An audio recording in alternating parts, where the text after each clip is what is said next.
안녕하세요. 난리지큐브에서 클라우드 사업부를 맡고 있는 강미정입니다. 오늘 저는 최근 기업 업무 환경에서 폭발적으로 증가하고 있는 SaaS를 효율적으로 사용할 수 있는 방법에 대해서 준비를 했습니다. 최근 조사에 따르면 글로벌 SaaS 시장은 꾸준히 성장해서 2024년까지 3,694억 달러, 한화로 약 440조까지 증가한다고 예측되고 있습니다. 이렇게 매출이 증가하는 근거는 SaaS를 통합 관리 기능을 제공하고 있는 글로벌 기업의 발표 자료에서도 확인할 수가 있는데요. 글로벌 기업 옥타에서 자사 서비스 고객을 대상으로 조사한 결과 기업당 평균 89개, 엔터프라이즈 기업들은 약 187개 서비스를 사용하고 있고 지속적으로 증가하는 추세라고 합니다. 블리스플리가 조사한 결과에서는 더 많은 수치가 나왔습니다. 대기업은 최대 288개, 중소기업은 약 100개 이상의 SaaS를 사용한다고 합니다. 국내는 어떨까요? 국내 스타트업을 대상으로 금융 서비스를 하고 있는 고이드에서 조사한 바로는 국내 스타트업의 SaaS 평균 도입 수는 11개, 최대로 많이 사용하는 기업은 53개까지 사용하고 있다고 합니다. 여러분들은 기업이 이렇게 많은 SaaS를 사용하고 있는지 혹시 알고 계셨나요? 아마 여러분들의 회사에서도 알게 모르게 사용 중인 SaaS가 굉장히 많으실 겁니다. 이렇게 급증한 이유가 무엇일까요? 저는 이 이유를 세 가지로 압축을 해봤습니다. 우선 코로나로 인해서 재택근무가 확산되면서 온라인으로 일하는 문화가 자연스럽게 확산되었습니다. 어디에 있든 접속만으로 협업을 해야 되는 이 코로나 상황에서 온라인 협업에 대한 니즈가 폭발적으로 증가를 한 것이죠. 만약에 여러분들의 회사에 협업 도구를 빠르게 배포해야 된다라는 이런 문제가 생겼을 때, 도전 과제가 생겼을 때 온프레미스 환경에서는 어떻게 진행이 될까요? 업체를 선정하고 또 인프라를 구축하고 IT 예산을 증액하고 하는 이런 여러 가지 단계를 수행해야지만 이런 SaaS를 도입을 할 수가 있습니다. 하지만 SaaS 협업 도구라면 좀 다르죠. 이미 시장에는 굉장히 많은 SaaS 서비스들로 협업 도구들이 많이 나와 있고 여러분들은 그 SaaS 협업 도구들을 신청해서 체험을 해보고 그 중에서 우리 회사에 가장 맞는 서비스를 선택해서 신청해서 쓰기만 하시면 됩니다. 특히 SaaS를 모든 전 직원이 바로 쓰실 필요는 없죠. 필요한 부서에서 원하는 만큼만 쓰실 수도 있습니다. 그렇기 때문에 온프레미스로 구축할 때는 전 회사의 IT 예산을 고려해서 구축을 해야 됐지만 SaaS 환경에서는 특정 부서의 예산만으로도 쓴 만큼만 종량제로 과금이 되기 때문에 부서 예산만 가지고도 충분히 사용을 해보시고 검증된 서비스를 전사로 확산을 하실 수도 있습니다. 사실 이게 너무 쉽게 사용할 수 있기 때문에 섀도우 IT 문제가 발생을 하게 됩니다. 왜냐하면 IT도 모르는 이런 IT 자원들이 생기기 때문에 보안이나 아니면 백업, 그리고 IT 예산 전반적인 문제점이 생기게 되는 것이죠. 하지만 코로나 같은 급박한 시기에 이런 거를 고려할 틈이 없었습니다. 그러다 보니까 기업 환경에서는 많은 SaaS들이 도입을 할 수밖에 없었던 것이죠. 이렇게 늘어난 SaaS에 여러분들은 어떻게 접속을 하고 계시나요? 제가 알아본 바로는 주로 링크를 통해서 접속을 한다고 합니다. 개인의 북마크라든지 브라우저 초기 화면에 나열을 해서 내가 접속할 대상들을 준비를 해놓는 것이죠. 또는 윈도우 부팅과 함께 실행할 수 있도록 설정해 놓기도 합니다. 하지만 이 SaaS를 도입하는 과정에서 관여를 했던 사원들은 알고 잘 쓸 수 있겠지만 신입사원이 들어온다면 어떨까요? 우리 회사에서 쓰고 있는 SaaS를 잘 알고 사용할 수 있을까요? 아마 링크 목록을 전체 취합해서 전송을 해야 될 수도 있습니다. 그래서 그동안 필요에 의해서 도입한 SaaS, 이제는 그 SaaS들을 어떻게 하면 효율적으로, 효과적으로 사용할 수 있을지를 생각해 볼 때입니다. SaaS를 효과적으로 사용하기 위해서 저희가 서비스하고 있는 K큐브 온과 구글 워크스페이스를 함께 사용하는 모습을 보여드리려고 합니다. 이런 모습을 보면서 여러 개의 다중으로 SaaS를 사용하는 기업이 고려해야 될 4가지 연결, 통합, 투명한 협업, 개인화에 대해서 오늘 설명을 드리고자 합니다.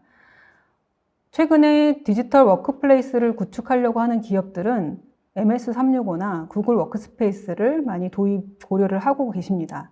하지만 외산 소프트웨어를 도입하셨을 때는 어딘가 모르게 부족한 점이 생길 수 있겠죠. 그런 부분들이 K큐브온 구독형 업무 포탈이 어떻게 잘 메우고 있는지 확인해 보실 수 있을 것 같습니다. 우선 설명을 드리면 첫 번째는 바로 연결입니다. 이렇게 많은 사스 서비스를 쓰기 전에 온프레미스 환경에서 여러분들은 아침에 출근해서 처음으로 접속하는 화면이 어떤 화면이었나요?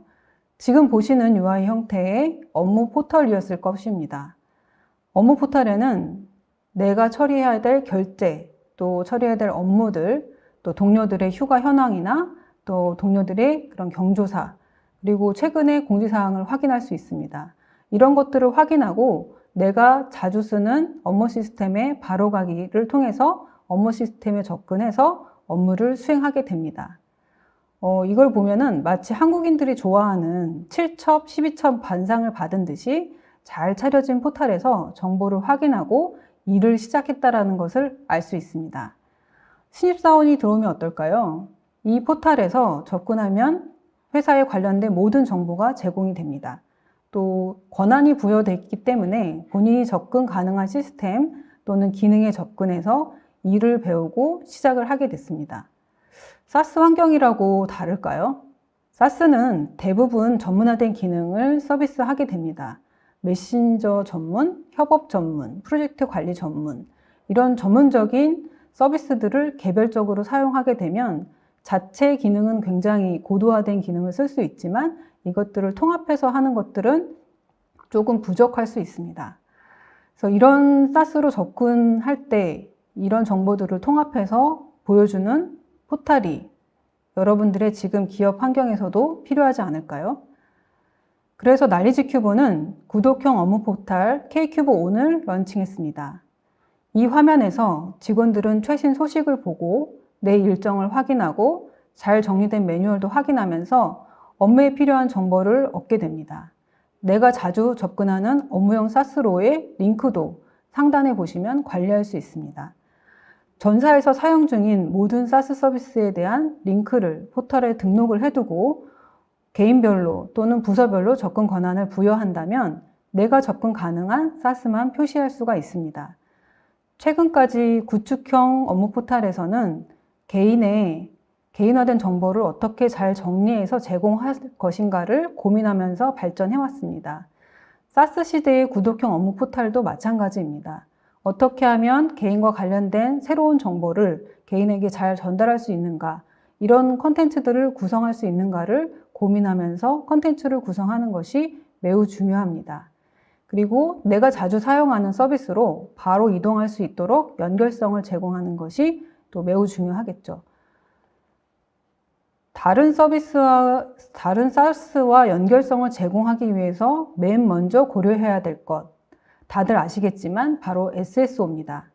구글, MS365, 네이버 웍스 등 글로벌에서 제공하고 있는 사스는 대부분 국제 표준 인증 기술인 사물 인증을 제공하고 있습니다.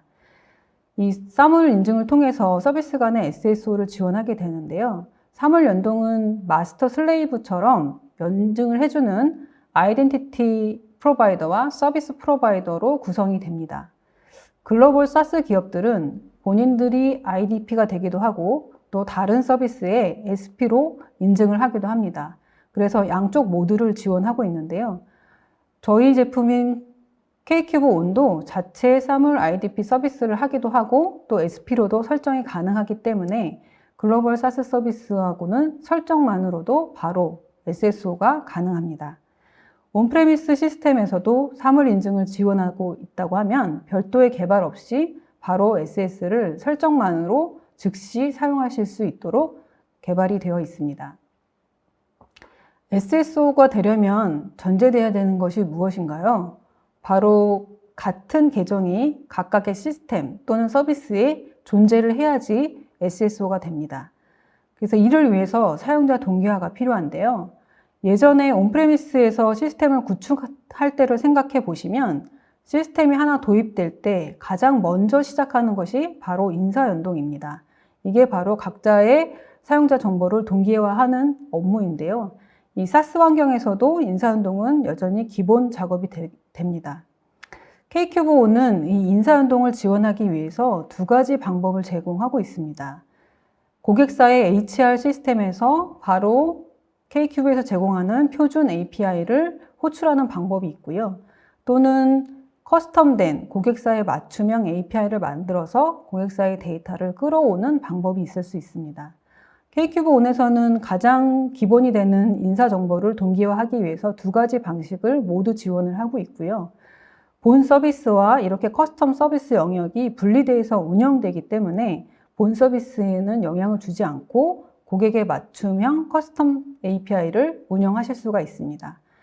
이렇게 데이터를 가져오게 되면 이 정보를 가지고 K큐브1뿐만 아니라 구글 워크스페이스와도 연동을 하고 있습니다.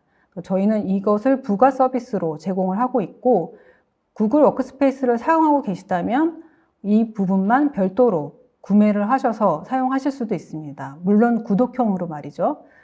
이 서비스를 사용하시게 되면 이 사용자 사내의 HR 시스템과 구글 워크스페이스의 디렉토리 정보를 동기화하실 수 있는데요. 사실상 구글 워크스페이스의 디렉토리는 저희가 지금 관리하고 있는 조직도 사용자와 굉장히 다른 모습을 하고 있습니다. 그렇기 때문에 그 구글 워크스페이스 특징에 맞춰서 우리가 갖고 있는 조직도를 연동해 줘야 되는 그런 문제를 해결해 주는 것이죠. 이런 것들을 하게 되면 여러분들이 쓰셨을 때 국내에서 쓰실 때 이 부서 단위로 메일을 보내실 때가 있을 거예요. 근데 구글 메일에서는 그렇게 부서 단위로 메일을 보내시려면 그룹스를 만들어서 부서에 그 멤버들을 다 입력을 해 주셔야 됩니다. 매번 부서 이동이 있을 때마다 이 작업을 누군가는 관리를 해 주셔야 되는데요. 인사연동 서비스를 구독하셔서 사용하시게 되면 매번 동기화를 해드리기 때문에 부서로 메일을 편리하게 보내실 수 있습니다. 연결이 끝났다면 이제는 정보를 통합할 차례입니다. 업무 포털을 구현한다고 하면 외부 데이터에 대한 통합이 필수일 텐데요. 다양한 포틀릿 도구가 그 대안이 될 수 있습니다. 여러분들은 이 포틀릿이라는 걸 좀 아시나요? 이 포틀릿은 업무 포털에 배치할 수 있는 작은 정보 조각이라고 생각하시면 됩니다. 여러분들이 그 핸드폰에서 위젯을 많이 쓰실 겁니다. 그 위젯 같은 거라고 보시면 되는데요. 위젯이 굉장히 다양한 모습으로 제공을 되고 있죠. 업무 포털에서도 마찬가지로 다양한 모습의 포틀릿이 필요합니다. 리스트형도 있을 수 있고 배너형, 이미지형, 동영상을 표시하는 이런 특성에 맞춰서 준비가 되어 있기 때문에 통합하기에 굉장히 용이합니다. 특히 배너형 사례를 한번 보시게 되면 제이슨 형태의 데이터를 보내주는 URL을 입력하는 것만으로도 이 나와 관련된 내가 처리할 건수를 표시하는 배너를 바로 업무 포털에 배치할 수 있고 개인화를 통해서 내가 원하는 위치에 또 원하는 페이지에 배치를 하실 수가 있습니다. 이렇게 정형화된 모습이 아니라 특별한 정보의 모습이 필요하다고 생각이 될 때는 아이프레임 도구를 통해서 URL을 입력하시면 그 정보 특성에 맞는 포틀릿을 바로 만드실 수가 있습니다. 여러분 회사가 만약에 구글 워크스페이스나 MS365를 사용하신다면 K큐브1에서 무료로 제공되고 있는 포틀릿을 바로 사용하실 수 있습니다. 데이터 접근 설정을 통해서 개인의 아이디를 입력해 놓으면 개인 메일 목록에서 안 읽은 메일 건수나 오늘의 일정 목록을 바로 확인하실 수 있습니다. 또한 캘린더 포틀릿을 이용하게 되면 내가 보고 싶은 직원의 휴가 일정, 회사 공용 일정, 프로모션 일정, 대표님 일정 이런 것들을 선택해서 확인해 보실 수가 있습니다. 이렇게 포탈함에서만 정보를 통합하는 것뿐만 아니라 업무를 하는 과정에서도 사스 간 통합이 가능합니다. 예시 화면은 개인이 나의 구글 드라이브나 원드라이브에서 파일을 선택해서 추가하는 화면입니다. 파일을 첨부하는 그 컴포넌트에 반영이 되기 때문에 게시글을 작성하거나 결제를 기한하는 등 모든 첨부 파일이 필요한 곳에서 바로 이 구글 드라이브에 있는 파일을 직접 선택해서 추가하실 수가 있습니다. 업무와의 통합은 게시판에서도 할 수 있는데요. 이 화면은 저희가 실제 사용하는 게시판 화면입니다. 저희는 서비스 운영을 위해서 관련된 자료나 소개서 이런 것들을 모아서 하나의 게시판으로 사용을 하고 있는데요. 이 게시판 메뉴에 저희가 사용하고 있는 이 서비스의 체험 계정 발급, 그 다음에 고객 관리 현황 이런 것들이 지금 연결이 되어 있습니다. 이런 정보들은 구글 시트를 이용해서 저희가 다 같이 공유를 하고 있는데요. 아시다시피 구글 시트는 최신 정보를 바로 확인하는 데 굉장히 유용한 도구입니다. 그리고 열어서 바로 수정할 수도 있고 또 버전 이력 관리가 되기 때문에 현황 파악에 굉장히 유용한 도구입니다. 이런 것들을 이 게시판에 연결하지 않고 개별로 본다고 하면 이 서비스를 운영하는 입장에서는 게시판에서 확인을 하고 체험 계정 발급 현황을 보기 위해서 따로 구글 드라이브에 접속해서 체험 관리 검색하신 다음에 시트를 확인해 보셔야 될 겁니다. 하지만 이렇게 게시판 메뉴에 연결을 해 놓게 되면 내가 일하는 와중에 관련된 정보를 바로바로 확인하실 수가 있습니다. 게시판뿐만 아니라 전자결제에서도 통합하는 사례가 있을 수 있습니다. 이 사례는 저희가 고객 미팅을 해서 고객에서 나온 요구사항을 구현을 해본 사례입니다. 전자결제 특정 양식에 입력한 데이터가 이 데이터로 축적을 시켜달라는 그런 니즈셨는데요. 전자결제 양식을 만들 때 구글 시트와 연결된 필드를 적용을 해 놓으시게 되면 결제가 완료됐을 때 그 정보를 바로 시트에 추가되도록 설계를 하실 수가 있습니다. 이렇게 되면은 전자결제 문서를 데이터로 활용을 하실 수가 있고 이렇게 만들어진 시트를 아까 보신 것처럼 다른 게시판 같은데 연결을 하시게 된다면 가장 최근 정보를 바로바로 확인을 하실 수가 있습니다. 이렇게 추가하는 방법도 있고 전자결제를 기한하실 때 구글 시트의 정보를 가져다가 선택하거나 데이터로 활용하는 방법도 있습니다. 아래의 이미지에 보시면 협력사 정보의 리스트 중에서 선택을 하게 되면 관련된 정보를 바로 세팅해 줄 수 있는 방식으로 설계가 가능합니다. 이렇게 전자결제 양식을 만드실 때도 연결된 필드를 활용해서 양식을 구성하시게 되면 바로 구글과 통합된 업무 환경을 구축하실 수가 있습니다. 세 번째는 투명한 협업 부분입니다. 시장에서는 다양한 모습의 SaaS 협업 도구들을 제공하고 있습니다. 하지만 오늘은 구글 드라이브를 이용한 협업에 대해서 이야기를 해보도록 하겠습니다. 이 협업에 투명이라는 단어를 넣었는데요. 이 투명하다라는 것은 같이 참여자가 어느 정도 같이 협업을 하고 있고 지금 누가 들어와 있고 또 얼마나 기여를 했는지 바로 확인을 하면서 이 협업에 대한 그 참여 의지를 높일 수 있다고 생각이 들기 때문에 이런 투명한 협업이라는 용어를 제가 썼습니다. 저는 사실 오랫동안 컨설팅을 하면서 모든 문서 작업은 파워포인트로 해왔습니다. 파워포인트라는 문서 저작 도구가 매우 익숙하기 때문에 제안서를 쓰든 소개서를 쓰든 파워포인트로 모든 작업을 했었죠. 만약에 제안서를 파워포인트로 쓰신다고 하면 어떻게 작업을 하시나요?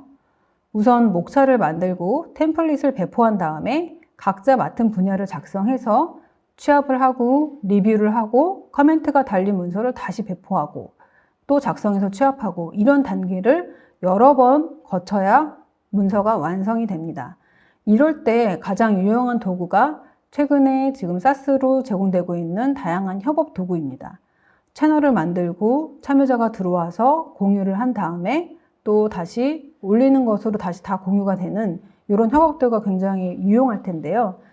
하지만 거기에도 누군가는 취합을 하고 누군가는 또 문서를 만들어야 됩니다. 그리고 문서가 다 끝나게 되면 디자인팀에 넘겨서 디자인을 손보는 이런 단계적인 협업을 해야 되죠. 하지만 구글 슬라이드를 쓴다고 하면 실제 제가 오늘 발표하는 이 자료도 구글 슬라이드로 작업을 했습니다.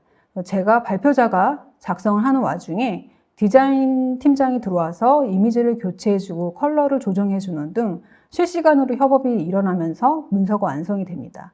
또 마케터가 들어와서 커멘트도 바꿔주고 또 오타도 잡아주고 하는 작업을 온라인에서 문서를 완성을 시킬 수 있는 것이죠. 이렇게 되면 단계적 협업이 아니라 실시간으로 협업이 일어나기 때문에 좀 더 효율적으로 협업을 하실 수가 있습니다.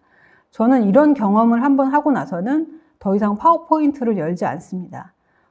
더 예쁜 장편 아니더라도 이런 협업의 과정이 좀 더 효율적으로 일어나기 때문에 저에게는 그 가치가 더 크다고 느껴졌습니다. 기업에서 문서 중앙화를 도입을 하게 되면 중앙에서 문서를 만들도록 하는 변화 관리를 많이 하게 되는데요. 이런 협업을 경험하시게 되면 중앙에서 문서를 시작하기 때문에 별도의 변화 관리 없이 문서가 계속 중앙으로 모이게 됩니다. 다음은 구글 드라이브에 대해, 공유 드라이브에 대해서 설명을 드리겠습니다. 구글 드라이브에는 공유 드라이브라는 개념이 있는데요.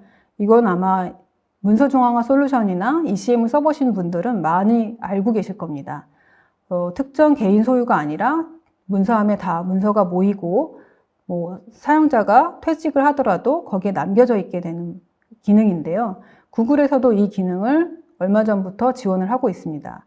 저희는 이 개념을 가지고 적용을 해보면 전자결제가 끝난 문서를 전자결제 문서함으로 다 모이도록 해서 이 내용이 모이게 되면은 우리 회사만의 전자결제 문서함을 만들 수가 있습니다. 그리고 구글 드라이브를 썼을 때 가장 좋은 점은 바로 클라우드 서치 기능입니다. 기업에서 통합 검색을 구축할 때 많은 기업들이 사실 만족을 못하는 경우를 많이 봤습니다. 큰 기대로 시작을 하지만 그 기대에 만족했던 경우는 흔치 않은데요. 이렇게 불만족한 고객들이 항상 하는 말씀이 바로 구글 검색 엔진처럼 해달라, 구글 검색처럼 해달라라고 하는 건데 구글 드라이브에는 바로 이 클라우드 서치가 구글 검색이 붙어 있습니다. 그래서 언제든지 내가 보았던 아니면 나한테 권한이 있는 문서는 찾아볼 수가 있다는 점이 굉장히 좋은 점입니다. 네, 이렇게 문서가 축적되어 있다고 하면 문서를 유통할 필요가 있을 텐데요. 문서 유통은 주로 링크로 하는 것을 권유해 드립니다. 원본은 구글 드라이브에 있고 공유 설정을 통해서 개별 사용자한테 권한을 부여하고 또 그 부여된 정보를 언제든지 회수할 수 있기 때문에 링크를 통해서 공유하는 것을 권유를 해드립니다. 특히 외부 사용자한테 문서를 공유했다고 하면 언제든지 강제로 그 권한을 회수함으로써 외부의 공유에 대한 그 불안감, 리스크를 줄이실 수가 있습니다. 최근에는 구글 사용자가 아닌 사용자한테도 공유할 수 있도록 핀코드 방식의 공유 기능도 제공하고 있어서 외부에 되게 용이하게 제공을 하실 수가 있습니다. 하지만 이렇게 공유가 쉽다고 하면은 외부 공유 현황을 좀 불안하시겠죠. 그런 것 때문에 외부 공유 현황을 감시할 수 있는 로그 검색 기능을 제공하고 있고요. 특히나 사내든 사회든 이렇게 기간별로 공유 기간을 정하실 수 있도록 하는 기능도 제공을 하고 있습니다. 또는 뷰어에게는 다운로드나 인쇄를 할 수 없도록 하는 옵션들도 제공하고 있기 때문에 이 문서에 대한 권한 공유나 이런 것들이 용이하다고 보시면 됩니다. 하지만 어떤 상황에서도 화면 캡처까지는 방지할 수가 없습니다. 네 번째는 개인화 측면입니다. 최근에 직장 문화를 얘기할 때 가장 많이 등장하는 단어가 아무래도 MZ세대가 아닐까 합니다. 직장 내 MZ세대는 점점 늘고 있지만 기존의 직장인들과 생각도 행동도 많이 다르다 보니까 어떻게 하면 MZ세대가 직장에 잘 융화되어 업무 성과를 내게 할 것인가가 굉장히 중요한 화두로 떠오르고 있기 때문입니다. 트렌드 모니터 2022라는 책에서 보면은 이 MZ세대에 대한 의식을 잘 볼 수가 있는데요. 모든 것을 자기한테 맞추고 싶고 이것이 일상의 업무가 아니라 직장 생활에서도 출근 시간도 휴가도 다 모두 나한테 맞추고 싶다라는 의지가 강합니다. 그래서 이런 MZ세대들한테 업무 포탈도 전 직원이 동일하게 볼 수 있도록 보는 동일한 업무 포탈을 제공한다면 만족하지 못하겠죠. 그런 MZ세대를 위해서 저희는 업무 포탈이 회사별로 다른 것이 아니라 개인도 다 다르게 꾸밀 수 있도록 개인화 기능을 제공을 하고 있습니다. 지금 보시는 화면은 실제 이 기능을 저희 직원들이 쓰고 있는 예시 화면인데요. 어떤 직원들은 자기가 응원하고 싶은 그 응원하는 팀을 정보를 보여주고 있고 또 시즌별로 이미지를 올려서 그때 시즌에 맞는 이미지를 가지고 아침에 출근했을 때 굉장히 기분 좋게 업무를 시작할 수 있도록 개인별로 설정하시는 것을 꾸미는 것을 보았습니다. 이것은 PC뿐만이 아니라 모바일에서도 가능한데요. 모바일에 이 초기 화면을 위젯 방식으로 하고 있기 때문에 위젯의 순서, 그 다음에 위젯에 나올 컨텐츠의 종류, 분류, 그 다음에 자주 가는 아이콘들을 모두 확인을 하실 수가 있습니다. 마치 네이버 모바일 앱의 첫 화면 같이 말이죠. 여러분들 회사에 SaaS가 굉장히 많이 도입이 되어 있다고 하면은 직원들이 이 SaaS 서비스를 접근할 수 있는 단일 창구, 또 이 SaaS들을 통합할 수 있는 포탈, 이런 게 필요하지 않을까요? 한 번쯤 이런 고민을 한번 해보셨다면 구독형 업무 포탈 K큐브 온이 굉장히 도움이 되실 것 같습니다. 마지막으로 회사 소개를 하고 마치도록 하겠습니다. 저희는 2000년에 설립을 했고요. 지식교양 컨설팅으로 시작을 해서 지금까지 기업용 솔루션 개발과 구축 사업을 해왔습니다. 그런 와중에 2013년부터는 클라우드 사업을 시작을 했고 작년에 본격적으로 구독형 업무 포탈 K큐브 온을 런칭해서 지금 사업을 하고 있습니다. 지난해 정보통신산업진흥원에 클라우드 서비스 성능 검증을 했고요. 올해는 CSAP로 인증을 통해서 보안성을 높이려고 하고 있습니다. 날리지 큐브는 20년간 기업을 위한 솔루션 개발과 구축을 해왔습니다. 이 20년간의 경험에서 기업이 무엇을 원하는지, 엔터프라이즈에서 어떤 요구사항이 있는지 잘 알고 있습니다. 사스 마켓에서도 저희의 이런 경험이 바탕으로 엔터프라이즈에게 꼭 반드시 도움이 되는 업무 포탈을 서비스할 수 있을 거라고 생각하고 있습니다. 국내 유일의 사스형 구독형 업무 포탈 K큐브 온을 꼭 기억해 주십시오. 지금까지 경청해 주셔서 감사합니다.